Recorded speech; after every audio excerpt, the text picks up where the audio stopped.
म बालेन्द्र शाह नेपालको सार्वभौम सत्ता र राजकीय सत्ता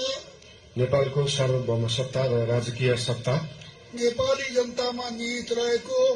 नेपाली जनतामा निहित रहेको नेपालको संविधान प्रति पूर्ण वफादार रही सत्यनिष्ठापूर्वक प्रतिज्ञा गर्दै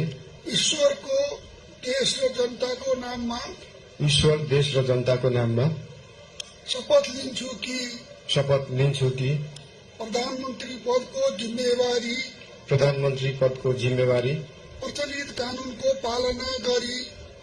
कानूनको पालना गरी मुलुक र जनताको भलो चिताई कसैको डर नमानी पक्षपात नगरी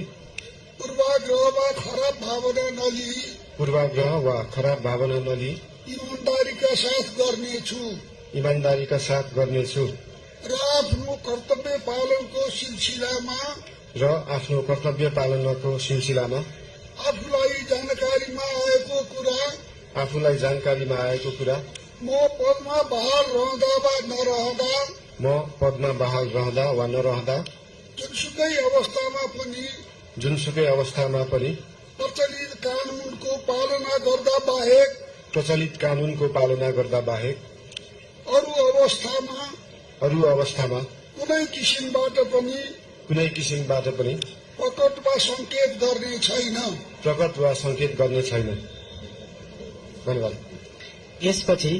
नवनियुक्त सम्माननीय प्रधानमन्त्रीज्यूलाई आफ्नो आसनमा रही शपथ पत्रमा हस्ताक्षर गरिदिनु हुन अनुरोध गर्दछु।